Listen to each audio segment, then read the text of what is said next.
This is my collection of short stories called Beautiful Ghosts. A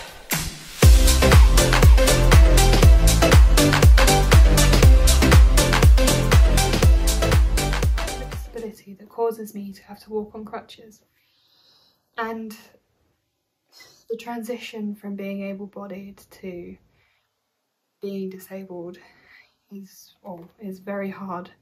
Help deal with everything that I have to deal with on a daily basis is for me to do creative writing, and I've written a collection of short stories that I would like to share with everybody to see if it helps someone else deal with problems that they might be dealing with, or just to have my voice heard would be nice.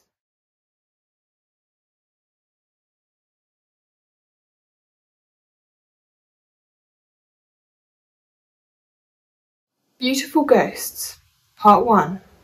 Till next time. She wandered into my room late one night. She sat on the edge of my bed, looking straight at me on my windowsill.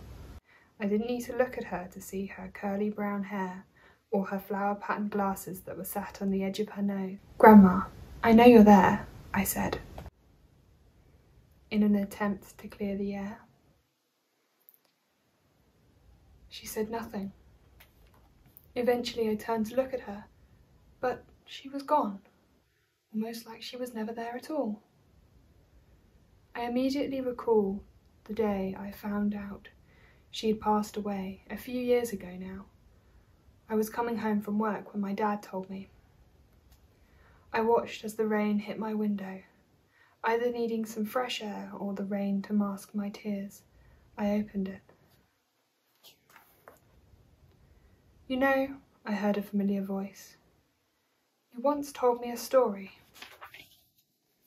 I turned expecting to see her, but she wasn't there. "It was a story about raindrops," I heard her say. "Do you remember?"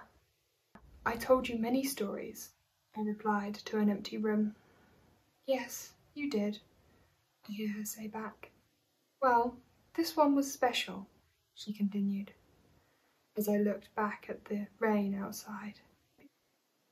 "You told me that every raindrop you see on the window represents a life.